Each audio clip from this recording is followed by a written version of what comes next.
Entonces, ayer en el módulo de glaucoma vimos como el doctor Peter Chang mencionó la reducción que hay de la presión intraocular en los pacientes que se operan de cataratas. El primer estudio en el OHTS mostró que esta reducción era en promedio de 4 milímetros. Hoy día sabemos que incluso es un poco menor, llegando a cerca de 2.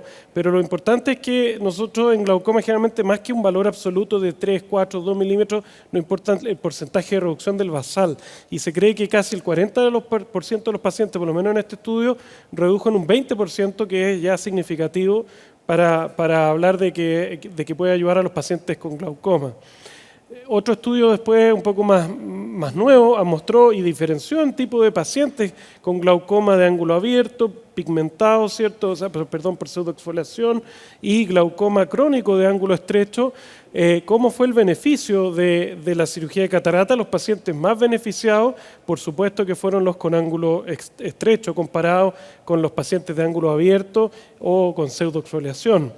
Si estos estudios lo lleváramos a esta tabla, hay varias cosas interesantes. Primero, ¿cuáles serían los factores asociados a esta mayor reducción de la presión? Tenemos que los pacientes con mayor presión intraocular preoperatoria bajaban aún más, los pacientes de mayor edad, que también podría estar asociado, ¿cierto?, al tema del grosor del cristalino, de un corto largo axial o de un cambio, ¿cierto?, en la profundidad de la cámara anterior. Algo que es muy relevante porque en nuestra población me toca a mí mucho ver este tipo de pacientes con cristalinos un poco más grandes para el resto del tamaño del ojo, por así decirlo.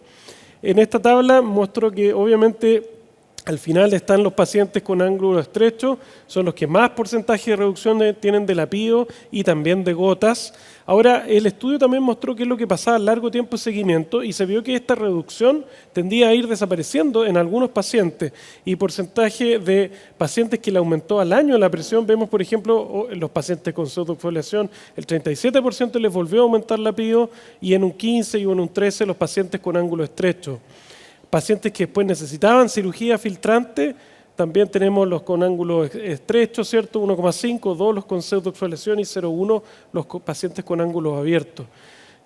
Cuando uno se pregunta por qué la cirugía de catarata baja la presión en el ojo, hay varias teorías y hay cosas que se han podido estudiar y demostrar. Primero, porque se cree que aumenta la salida de humor acuoso por el trabéculo, aumentaría la contractibilidad del músculo ciliar, y esto actuaría, ¿cierto?, en el cuerpo ciliar y produciendo una apertura mecánica de la malla trabecular, lo que a su vez también produce una expansión del canal de Schlemm que aumenta y que se ha visto comprobado aquí con OCT, el canal de Schlemm previo y post-FACO, ahí mostrado con la flecha, cómo tendería en algunos casos a ampliarse y a mejorar la filtración vía trabecular del humor acuoso. La tracción posterior también del espolón escleral son efectos mecánicos que podrían aumentar la salida por el trabéculo. ¿Qué pasa en los pacientes con cierre angular?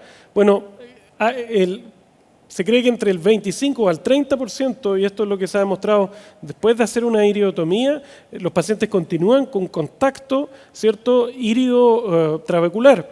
Y en esos casos los pacientes continúan con la presión elevada. Y eso se vio que, por ejemplo, los pacientes con crisis de cierre agudo, en el 70-80% se podían manejar con la iridotomía, pero ese porcentaje aumentaba mucho más, entre el 90 y el 97%, cuando el manejo era con una cirugía de catarata. Aquí hay un caso, por ejemplo, un paciente joven que tiene un iris plató, y podemos ver en la primera fotografía cómo está el ángulo estrecho y una PIO de 30, se le hace iridotomía, la PIO continúa alta, el ángulo continúa estrecho y continúa con medicamentos, se le realiza cirugía de catarata y el paciente se le abre el ángulo y la presión le disminuye.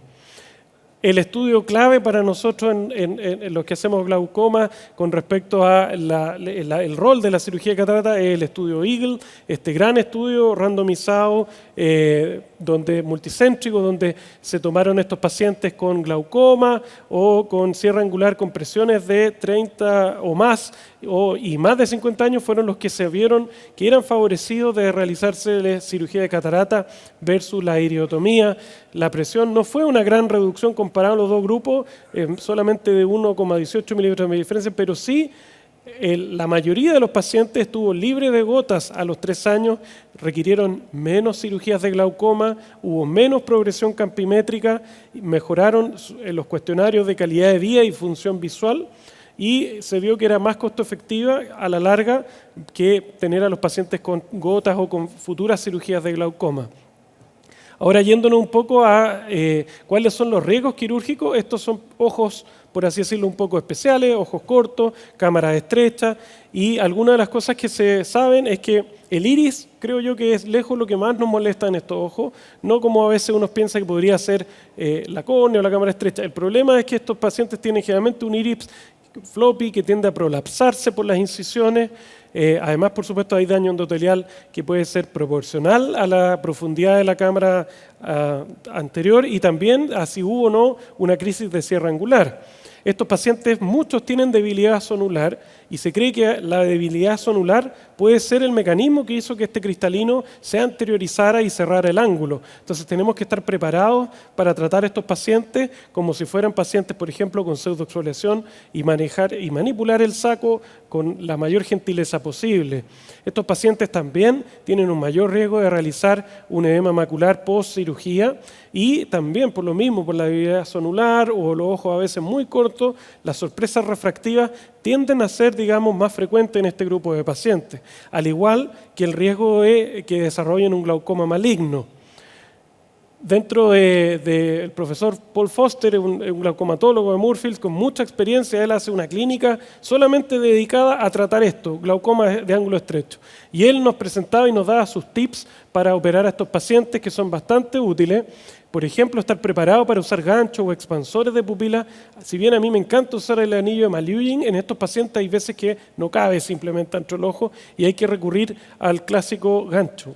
Hay que tener cuidado en la biometría con estos ojos pequeños, evitar la miopía, pensar que estos pacientes incluso quedarse mejor con un target un poco más pasado hacia la hipermetropía, a diferencia de lo que estamos acostumbrados con ojos normales.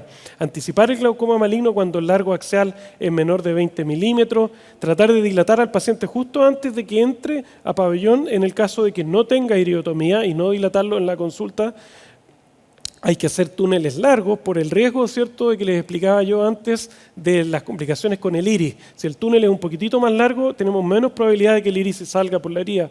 Por supuesto, softshell, una rexis más pequeña, no hacer piggyback con los lentes como antiguamente se hacía, de juntar dos lentes, generalmente por el riesgo de que estos ojos puedan tener unas cámaras más estrechas.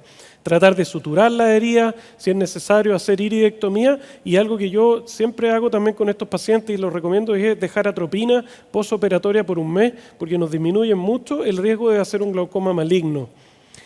¿Qué pasa ahora con lo que mencionaba un poco al comienzo con el manejo de un glaucoma agudo con cirugía de catarata versus hacer la iridotomía? Y se ha visto en estos dos estudios con seguimiento de que la reducción del porcentaje, por ejemplo, en el que vemos acá primero a la izquierda, de requerir una trabeculectomía es mucho menor, 0 versus 40% de los pacientes que recibieron catarata, cirugía de catarata como el manejo del cierre angular versus los que recibieron iridotomía con láser. Y el aumento de la PIO también fue mucho mayor en el grupo de pacientes que recibieron una iridotomía versus aquellos que recibieron cirugía de catarata. En lo personal, yo trato a estos pacientes de bajar primero la PIO, desinflamar el ojo y apenas se pueda hacer la cirugía de catarata, pero no en el cuadro agudo, sobre todo cuando el paciente lleva muchos días porque la córnea está hematosa y puede ser un desastre quirúrgico. Ahora, el Colegio de Oftalmólogos del Reino Unido nos da también recomendaciones para el manejo del glaucoma por cierre angular. Y nos dice que, por ejemplo, la cirugía de catarata debería hacerse en cualquier catarata que sea visualmente significativa y en cualquier forma de cierre angular, que ahí no hay duda. Nos dice también que la cirugía de cristalino claro, no la de catarata como en el punto anterior, deberá realizarse en los pacientes que tienen glaucoma por cierre angular o que tienen un cierre angular y presiones elevadas, mayores a 30, que es lo que mostró el resultado, ¿cierto?, del estudio Eagle. Pacientes que tienen sospecha de cierre angular, pero que van progresivamente cinequeándose el ángulo. En esos pacientes estamos esperando que llegue la desgracia, por lo tanto recomienda hacer cirugía de cristalino claro. O aquellos pacientes que necesitan de pilocarpina, como un paciente que me llegó hace poco a la consulta, que el tratante suspendía la pilocarpina y la presión se elevaba, le devolvía la pilocarpina y suspendía. Entonces en ese caso también se recomienda hacer cirugía de catarata. pero no se recomienda en un paciente que es sospechoso de cierre angular y no tiene ninguna de las anteriores. Ahora, otro punto de vista saliendo de lo que es el cierre angular y hablando en un paciente que ya tiene una trabeculectomía, ¿qué es lo que pasa al hacerle cirugía de catarata? Se ha visto que el riesgo de falla es bastante alto. A los 6 meses o al año, por ejemplo, vamos viendo cómo va disminuyendo con el tiempo, pero el riesgo relativo, que son esos números que aparecen ahí, es bastante alto. O sea, a los 6 meses, 3 veces tenemos probabilidad de riesgo que falle una falla, que nos falle una trabeculectomía. Y es por eso que en el mismo manejo se requiere de un agresivo tratamiento antiinflamatorio postoperatorio e incluso en Moorfields lo que hacíamos era poner una inyección de Avastin intracameral al momento de realizar la cirugía de catarata para evitar que la inflamación formara neovasos y cerrara esa trabeculectomía que sí estaba funcionando preoperatorio. Ahora, yendo a otro tema, ¿qué pasa con la selección del lente intraocular en los pacientes que tienen glaucoma? Se ha visto que los pacientes con glaucoma preperimétrico, pero ya con sobre todo un glaucoma declarado, como se ve en este gráfico, tienen una disminución de la sensibilidad al contraste. En ese caso, no se recomendaría a un paciente el implante de un lente multifocal propiamente tal, porque ya tendríamos 2 fuentes de disminución de contraste. Sin embargo, lo importante también es evaluar a estos pacientes cuando se les hace un campo visual, medirle la sensibilidad foveolar, ya que si tiene una sensibilidad foveolar mayor a 30, que es lo que nos determina que la mácula de ese paciente está viendo completamente normal, podría considerarse. Lo que sí se demostró, y esto es un estudio que mostró el uso del lente Vivity en pacientes con glaucoma, eran glaucomas iniciales, tenían muy buenos resultados, ya que este lente tiene una menor disminución de la sensibilidad al contraste comparado con los multifocales, trifocales, por así decirlo. Ahora, otra cosa también que podemos hacer y que está de moda, el paciente tiene glaucoma y tiene catarata, ¿le podemos hacer algo más que le ayude? ¿Y qué es lo que ha mostrado la evidencia hasta el comienzo? Es algo que siempre también me hacen algunos colegas esta pregunta. Hagámosle, por ejemplo, si un paciente que tiene un ángulo estrecho, una gonosinequiolisis, y la verdad que se demostró que no era superior al solo hacer FACO. Por lo tanto, la mayoría de los pacientes que yo trato con ángulo estrecho, solamente con el hacer la cirugía de catarata, y es lo que ha demostrado la evidencia, basta para que la presión baje. El hacer esta gonosinequiolisis no tendría a funcionar, y eso se cree porque, más que es difícil de hacerlo técnicamente, se cree que el hecho de haber tenido una posición por mucho tiempo termina dañando permanentemente el trabéculo. Y por más que abramos ese ángulo mecánicamente o con el hecho de haber sacado el cristalino, deja de funcionar porque a nivel microscópicamente se inflamó y ya no hay vuelta atrás. Ahora, lo que están de moda son los MIGS, ¿cierto? Y asociarlos con la cirugía de catarata, pero por ejemplo en este caso el uso del iStent no ha mostrado ser una gran ayuda para el costo que tiene versus hacer la cirugía de catarata sola. Vemos los porcentajes, por ejemplo, de lograr presiones menores de 18 milímetros o menor de 21 milímetros en FACO iStent versus FACO sola. No sería algo que realmente, digamos, justifique el alto costo actual que tiene este dispositivo. El iDRUS ha mostrado un poquitito más de evidencia y tiene más estudios randomizados mostrando que sí bajaría la presión en un mayor número, ¿cierto? Y un poco mayor a largo plazo comparado, ¿cierto?, con realizar cirugía de catarata sola. Pero creo yo que el iDRUS, dentro de sus grandes estudios que ha tenido, una de las cosas más interesantes es esta, que disminuiría la necesidad de cirugía filtrante versus no implantar un iDRUS en un paciente de catarata y sobre todo el pico hipertensivo que ocurre, y que mostraba ayer también el doctor Chan, generalmente después de los primeros 3 días después de realizar una cirugía de catarata completamente de rutina, la presión puede subir. Y esos 3 días, el tener un dispositivo como el iDRUS nos ayudaría a que eso se disminuya. Esos 3 días a veces pudieran ser críticos para el nervio óptico. Ahora, en lo personal, yo acostumbro a dejarle acetazolamida a los pacientes que son de glaucoma y que tienen una cirugía de catarata, justamente para evitar ese pico en los 3 primeros días. Yendo a MIGS, creo yo que para nuestra realidad, si vamos a realizar uno en la cirugía de catarata, creo que el GAT es lejos el más costo efectivo. Y ese sí ha demostrado en estudios de seguimiento a largo plazo en disminuir la presión en más de un 20% en un buen grupo de pacientes. Pero en lo personal he visto que también muchos pacientes tienden a sinequiarse ese ángulo y después de un tiempo deja de ser efectivo. Ahora, para terminar, ¿cuáles podrían ser los tips a rescatar de todo esto? Bueno, primero cuidar el nervio óptico, evitar las alzas de la presión, tratar de operar en PIOs bajas. En el caso mío, que me gusta utilizar el Centurion, yo utilizo el Active Sentry, pongo el setting de la máquina en 30 milímetros de mercurio y tengo una cámara absolutamente estable, incluso a los becados. Mientras están operando, yo les voy bajando a veces la PIO y veo, y ellos les pregunto, ¿sientes que cambia algo en tu cámara? No, estoy igual. Y le bajo la PIO y están operando en 30 y la verdad que permite el Active Sentry mantener una cámara igualmente estable que si la PIO estuviera en 60. Es muy importante aspirar todo el viscoelástico, ya que podría ser uno de los principales gatillantes de estas alzas de PIO en los primeros días postoperatorios, y también el uso de acetazolamida. Bueno, los mix ya mencionamos, podrían ayudarnos. En lo personal creo que GAT tiende a ser el más costo efectivo.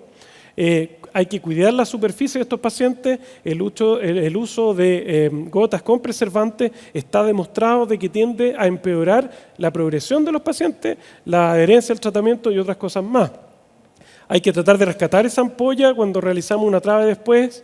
¿De acuerdo? El uso de mitomicina, needling, subconjuntival o Avastin intracameral pudiera ayudarnos y disminuir la inflamación con altas dosis y por un tiempo más prolongado que el típico mes que dejamos del mixto, sino que tratar de mantenerlo ojalá por 3 meses para que esa trave tienda a mantenerse funcionante. Tratar el cierre angular, por supuesto. No usar, ojalá, o hasta la evidencia actual, lentes multifocales en pacientes sobre todo que tienen la sensibilidad foveolar alterada. Muchas gracias.